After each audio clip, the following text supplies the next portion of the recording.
ಭಾರತದ ರಾಷ್ಟ್ರ ಭಾಷೆ ಹಿಂದಿ. ಭಾರತದಲ್ಲಿ ಹುಟ್ಟಿದ ಪ್ರತಿಯೊಬ್ಬರು ಹಿಂದಿ ಭಾಷೆಯನ್ನು ಮಾತಾಡಲೇಬೇಕು. Hindi is our national language bro ಅಂತ ಹೇಳುವ ಬ್ರದರ್ ಸಿಸ್ಟರ್ಗಳಿಗೆ इंडिया में है तो हिंदी बोलना ही पड़ेगा आपको, हिंदी हमारा राष्ट्रभाषा है, पहले हिंदी बोलो ಅಂತ ಅಹಂಕಾರದಿಂದ ಹೇಳುವ ಕೆಲವು ದುರಹಂಕಾರಿಗಳಿಗೆ ಮತ್ತು ರಾಷ್ಟ್ರ ಭಾಷೆ ಅಧಿಕೃತ ಭಾಷೆ ಏನು ಅಂತ ತಿಳಿಯದೆ ವಾದ ವಿವಾದಕ್ಕೆ ಇಳಿಯುವ ಕೆಲವೊಬ್ಬರಿಗೆ ಮತ್ತು ಈ ದೇಶದಲ್ಲಿ ಹುಟ್ಟಿದ ನಮ್ಮೆಲ್ಲರಿಗೂ ಗೊತ್ತಿರಬೇಕಾದಂತಹ ಭಾರತದ ರಾಷ್ಟ್ರ ಭಾಷೆಯ ಕುರಿತಾದ ಇತಿಹಾಸವನ್ನು ತಿಳಿದುಕೊಂಡು ಬರೋಣ. ನಾನು ಕೃಷ್ಣ ರುಕ್ಮಿಣಿ ಪುತ್ರ ಕಾರ್ತಿಕ್ ರಾಯ್ಕರ್. ಬನ್ನಿ ವಿಡಿಯೋ ಶುರು ಮಾಡೋಣ.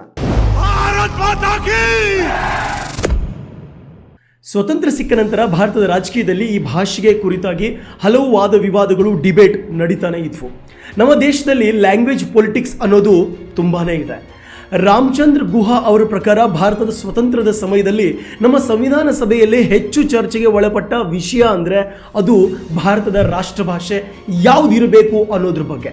ಭಾರತದ ರಾಷ್ಟ್ರ ಭಾಷೆಯನ್ನು ಆಯ್ಕೆ ಮಾಡುವ ಟಾಪಿಕ್ ಮೇಲೆನೆ ಅತಿ ಹೆಚ್ಚು ಡಿಬೇಟ್ ಆಗಿದ್ದು. 14 ಸೆಪ್ಟೆಂಬರ್ 1949ರಲ್ಲಿ ಸಂವಿಧಾನ ಸಭೆಯಲ್ಲಿ ಭಾರತದ ರಾಷ್ಟ್ರ ಭಾಷೆ ಕುರಿತು ಡಿಬೇಟ್ ನಡಿಬೇಕಾದ್ರೆ ಡಾಕ್ಟರ್ BR ಅಂಬೇಡ್ಕರ್ ಅವರು ಹೇಳ್ತಾರೆ, ಸಂಸ್ಕೃತ ಭಾಷೆಯನ್ನು ದೇಶದ ರಾಷ್ಟ್ರ ಭಾಷೆಯನ್ನಾಗಿ ಮಾಡೋಣ ಅಂತ.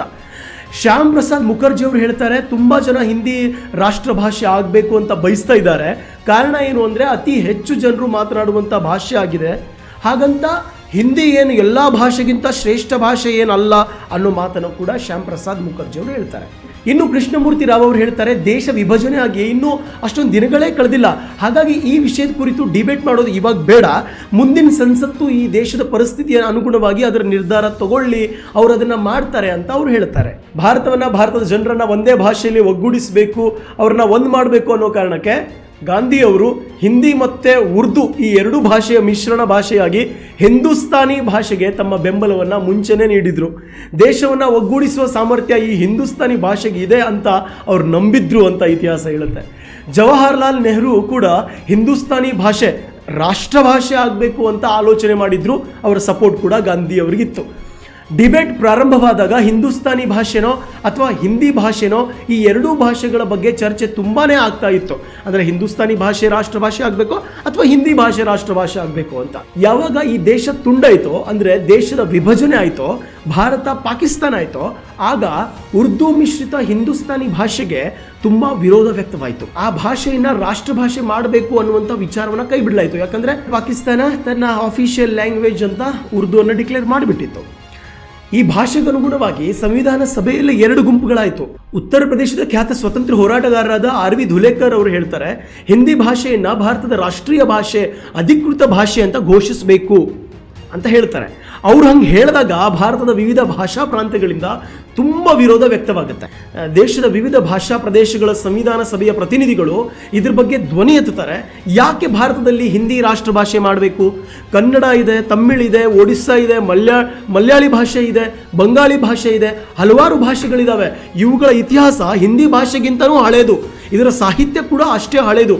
ಕೇವಲ ಉತ್ತರ ಭಾರತದಲ್ಲಿ ಹಿಂದಿ ಮಾತಾಡೋರ ಸಂಖ್ಯೆ ನೋಡಿ ಹಿಂದಿಯನ್ನು ಭಾರತದ ರಾಷ್ಟ್ರೀಯ ಭಾಷೆಯನ್ನಾಗಿ ಮಾಡಿದ್ರೆ ಉಳಿದ ಭಾಷೆಗೆ, ಸ್ಥಳೀಯ ಭಾಷೆಗಳಿಗೆ ದೊಡ್ಡ ಅನ್ಯಾಯ ಮಾಡ್ದಂಗೆ ಆಗುತ್ತೆ ಅಂತ ಪ್ರತಿಭಟಿಸಿದ್ರು. ರಾಷ್ಟ್ರ ಭಾಷೆ ಅನ್ನುವಂಥ ಈ ವಿಷಯಕ್ಕೆ ಸಂಬಂಧಪಟ್ಟಂತೆ ಸಂವಿಧಾನ ಸಭೆ KM ಮುನ್ಸಿ ಮತ್ತು ಗೋಪಾಲಸ್ವಾಮಿ ಅಯ್ಯರ್ ಪ್ರಸ್ತಾಪಿಸಿದ ಮುನ್ಸಿ ಅಯ್ಯರ್ ಫಾರ್ಮುಲಾಗೆ ಸಮ್ಮತಿಯನ್ನು ನೀಡ್ತಾರೆ. ಆವಾಗ ರೂಪುಗೊಂಡಿದ್ದೇ ಭಾರತೀಯ ಸಂವಿಧಾನದ ಆರ್ಟಿಕಲ್ 343. ಈ ವಿಧಿಯ ಪ್ರಕಾರ ದೇವನಾಗರಿ ಲಿಪಿಯಲ್ಲಿ ಬರೆಯಲಾದ ಹಿಂದಿ ಭಾಷೆಯನ್ನು ಭಾರತದ ಅಧಿಕೃತ ಭಾಷೆಯನ್ನಾಗಿ ಘೋಷಿಸಲಾಯಿತು. ಜೊತೆಗೆ ಸಂವಿಧಾನ ಜಾರಿಗೆ ಬಂದ ನಂತರ 15 ವರ್ಷಗಳವರೆಗೂ ಇಂಗ್ಲಿಷನ್ನು ಎಲ್ಲ ಅಧಿಕೃತ ಉದ್ದೇಶಗಳಿಗಾಗಿ ಮುಂದುವರಿಸಬೇಕು ಅಂತ ನಿರ್ಧಾರ ಕೂಡ ಮಾಡಲಾಯಿತು. ಇದರಿಂದ ಹಿಂದಿ ಮಾತನಾಡಲು ಬರದ ರಾಜ್ಯಗಳಿಂದ ಇಂಗ್ಲಿಷ್ನಿಂದ ವ್ಯವಹರಿಸಬಹುದು, ಸಂವಹನ ಸಂಪರ್ಕ ಮಾಡಬಹುದು ಅನ್ನೋ ಕಾರಣಕ್ಕೆ ಇಂಗ್ಲಿಷ್ ಕೂಡ ಸಹಾಯಕ ಅಧಿಕೃತ ಭಾಷೆ ಆಯಿತು. ಅಂದರೆ ಅಸೋಸಿಯೇಟ್ ಆಫಿಷಿಯಲ್ ಲ್ಯಾಂಗ್ವೇಜ್ ಆಯಿತು. ಯಾಕಂದರೆ ಇಡೀ ದೇಶದಲ್ಲಿ ವ್ಯಾಪಾರ ಮಾಡಬೇಕು ಅಂತ ತಕ್ಕಡಿ ಹಿಡ್ಕೊಂಡು ಬಂದಂಥ ಈ ಬ್ರಿಟಿಷರು ನಮ್ಮನ್ನೇ ತಕ್ಕಡಿಯಲ್ಲಿ ತೂಗಾಡಿಸ್ಬಿಟ್ರು.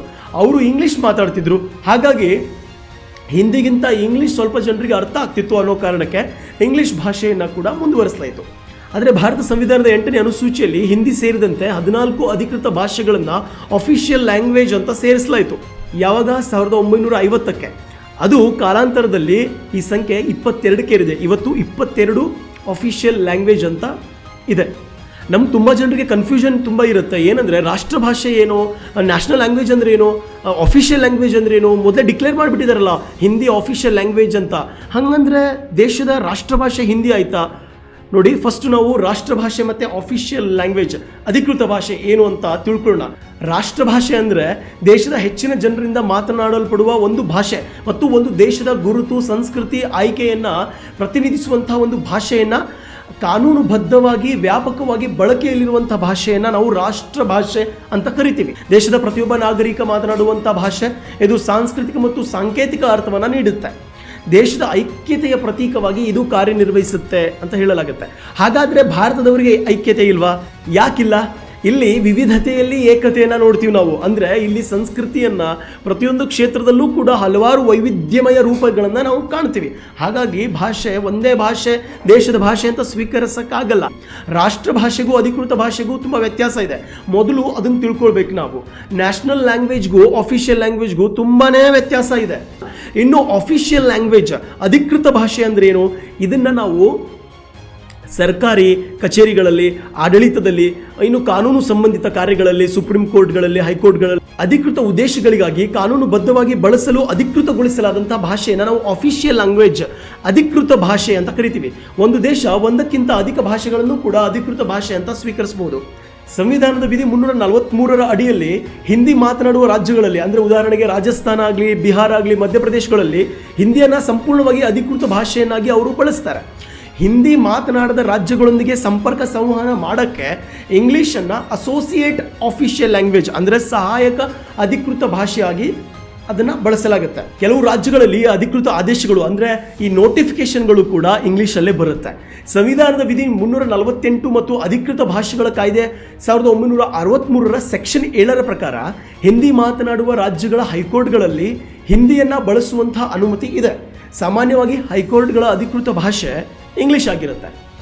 ಈಗ ನೇರವಾದ ಪ್ರಶ್ನೆಗೆ, ಸರಿಯಾದ ಪ್ರಶ್ನೆಗೆ ಸೂಕ್ತ ಮತ್ತು ಸ್ಪಷ್ಟ ಮತ್ತು ಸಮಂಜಸ ಉತ್ತರ ಏನು ಅಂದರೆ, ಭಾರತಕ್ಕೆ ಯಾವುದಾದ್ರೂ ರಾಷ್ಟ್ರೀಯ ಭಾಷೆ ಇದೆಯಾ ಅನ್ನುವ ಪ್ರಶ್ನೆಗೆ ಮತ್ತು ಹಿಂದಿ ನಮ್ಮ ದೇಶದ ರಾಷ್ಟ್ರ ಭಾಷೆನಾ ಎನ್ನುವ ಪ್ರಶ್ನೆಗೆ ಸರಿಯಾದ ಸೂಕ್ತ ಉತ್ತರ ಏನು ಅಂದರೆ, ಭಾರತ ದೇಶಕ್ಕೆ ಯಾವುದೇ ರಾಷ್ಟ್ರೀಯ ನ್ಯಾಷನಲ್ ಲ್ಯಾಂಗ್ವೇಜ್ ಇಲ್ಲ.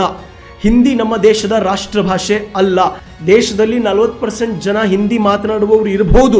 ಉತ್ತರ ಭಾರತದಲ್ಲಿ, ಭಾರತದ ಪಶ್ಚಿಮ ಭಾಗದಲ್ಲಿ ಅತಿ ಹೆಚ್ಚು ಹಿಂದಿ ಮಾತನಾಡುವ ರಾಜ್ಯಗಳಿರಬಹುದು, ಜನ ಇರಬಹುದು. ಹಾಗೆಂದ ಮಾತ್ರಕ್ಕೆ ಹಿಂದಿ ನಮ್ಮ ರಾಷ್ಟ್ರ ಭಾಷೆ ಅಲ್ಲ. Constitution of India has not given any language a national status, so India has no national language. ಭಾರತ ಸಂವಿಧಾನದ ಯಾವ ಪುಟದಲ್ಲೂ ಕೂಡ ಹಿಂದಿ ನಮ್ಮ ರಾಷ್ಟ್ರ ಭಾಷೆ ಅಂತ ಬರೆದಿಲ್ಲ. ಪ್ರಾರಂಭದಲ್ಲಿ ಹಿಂದಿಯನ್ನು ರಾಷ್ಟ್ರ ಭಾಷೆಯನ್ನಾಗಿ ಮಾಡುವ ಆಲೋಚನೆ ಇತ್ತು, ಆದರೆ ನಂತರದಲ್ಲಿ ಅದು ಅನುಷ್ಠಾನಕ್ಕೆ ಬರಲಿಲ್ಲ. ಒನ್ ಲ್ಯಾಂಗ್ವೇಜ್ ಒನ್ ನೇಷನ್ ಈ ಸಿದ್ಧಾಂತ ನಮ್ಮ ಭಾರತಕ್ಕೆ ಅನ್ವಯ ಆಗೋದಿಲ್ಲ. ಯಾಕಂದ್ರೆ ನಮ್ಮ ದೇಶದಲ್ಲಿ 100ಕ್ಕೂ ಅಧಿಕ ಭಾಷೆಗಳನ್ನು ಮಾತನಾಡಲಾಗುತ್ತೆ. ಒಂದು ಭಾಷೆಯನ್ನ ಈ ದೇಶದ ಅಧಿಕೃತ ಭಾಷೆ ಅಂತ ಘೋಷಿಸಕ್ಕೆ ಸಾಧ್ಯನೇ ಇಲ್ಲ. ಫ್ರಾನ್ಸ್ನಲ್ಲಿರೋರಿಗೆ ನಾವು ಫ್ರೆಂಚ್ ಅಂತ ಕರಿತೀವಿ, ಯಾಕಂದ್ರೆ ಅವರು ಫ್ರೆಂಚ್ ಮಾತಾಡ್ತಾರೆ, ಅಲ್ಲಿಯ ನ್ಯಾಷನಲ್ ಲ್ಯಾಂಗ್ವೇಜ್ ಅದು. ಜರ್ಮನಿಯಲ್ಲಿ ಜರ್ಮನ್ ಅನ್ನ ಭಾಷೆಯನ್ನು ಮಾತಾಡ್ತಾರೆ, ಅಲ್ಲಿಯ ನ್ಯಾಷನಲ್ ಲ್ಯಾಂಗ್ವೇಜ್ ಅದು. ಅದೇ ನಮ್ಮ ಭಾರತದ ವಿಷಯಕ್ಕೆ ಬಂದ್ರೆ ಇಲ್ಲಿ ಕಿಲೋಮೀಟರ್ಗೆ ಒಂದೊಂದು ಭಾಷೆ ಮಾತಾಡ್ತೀವಿ ನಾವು. ಹಾಗಾಗಿ ಇಡೀ ದೇಶಕ್ಕೆ ಒಂದೇ ಭಾಷೆ ಅಂತ ನಿರ್ಧಾರ ಮಾಡೋದು ಅತ್ಯಂತ ಕಷ್ಟಕರ ಕೆಲಸ. ಈಗ ಯಾರಾದರೂ ನಿಮ್ಮ ಮುಂದೆ ರಾಷ್ಟ್ರ ಭಾಷೆ ಹಿಂದಿ, ಪೆಹಲೆ ಹಿಂದಿ ಬೋಲೋ, English is our national language, Hindi is our national language ಅಂತ ವಾದ ವಿವಾದ ಮಾಡಕ್ ಬಂದ್ರೆ ಅವ್ರಿಗೆ ಈ ಇತಿಹಾಸವನ್ನ ತಿಳಿಸಿ. ಇತಿಹಾಸ ಬಲ್ಲವರು ಇತಿಹಾಸವನ್ನ ಸೃಷ್ಟಿಸುವವರು ಅಂತ ಹೇಳ್ತಾರೆ ಡಾಕ್ಟರ್ BR ಅಂಬೇಡ್ಕರ್. ಮರಿಬೇಡಿ ಈ ವಿಷಯವನ್ನ. ನಾವು ಕನ್ನಡಿಗರು ವಿಶಾಲ ಹೃದಯದವರು. ನಾವು ನಮ್ಮ ಭಾಷೆಯನ್ನು ಪ್ರೀತಿಸ್ತೀವಿ, ಪೂಜಿಸ್ತೀವಿ, ಅನ್ಯ ಭಾಷೆಯನ್ನು ಗೌರವಿಸ್ತೀವಿ. ನಮ್ಮ ಭಾಷೆಯ ಮೇಲೆ ನಮಗೆ ಅಭಿಮಾನ ಇದೆ, ಸ್ವಾಭಿಮಾನ ಇದೆ. ಅನ್ಯ ಭಾಷೆಯ ಮೇಲೆ ನಮಗೆ ಅಷ್ಟೇ ಗೌರವ ಇದೆ. ನಮ್ಮ ಮನೆಯ ಹೆಬ್ಬಾಗಿಲು ಕನ್ನಡ ಭಾಷೆ ಆಗಿದ್ದರೆ ಕಿಟಕಿಗಳಿಂದ ನಾವು ಅನ್ಯ ಭಾಷೆಗಳಿಗೂ ನಾವು ಏನು ಆಹ್ವಾನಿಸ್ತೀವಿ. ಆಹ್ವಾನ ಚೆನ್ನಾಗಿರಬೇಕು, ಅದರ ದುರುಪಯೋಗ ತಗೊಳ್ಬಾರ್ದು. ಕಳೆದ ವಿಡಿಯೋದಲ್ಲಿ ನಾನು ಕನ್ನಡ ಮೊದಲ ತಮಿಳು ಮೊದಲ ಅನ್ನೋದ್ರ ಬಗ್ಗೆ ವಿಡಿಯೋ ಮಾಡಿದ್ದೆ. ಅದರಲ್ಲಿ ಕಮೆಂಟ್ ಬಾಕ್ಸಲ್ಲಿ ತುಂಬ ಜನ ಕಮೆಂಟನ್ನು ಮಾಡ್ತಾ ಇದ್ದಾರೆ, ಪ್ರೂಫ್ ಇಲ್ಲದೇ ಕಮೆಂಟನ್ನು ಮಾಡ್ತಾ ಇದ್ದಾರೆ. ನಾವು ಕನ್ನಡಿಗರು ಯಾವ ಭಾಷೆಯನ್ನು ವಿರೋಧಿಸಲ್ಲ. ನಮ್ಮ ಭಾಷೆಯ ತಂಟೆಗೆ ಬಂದರೆ ನಾವು ನಮ್ಮ ಇತಿಹಾಸವನ್ನು ಹೇಳದೆ ಬಿಡಲ್ಲ. ಹಾಗಾಗಿ ಎಲ್ಲ ಭಾಷೆಯನ್ನು ಪ್ರೀತಿಸೋಣ, ನಮ್ಮ ಭಾಷೆಯನ್ನು ಪೂಜಿಸೋಣ.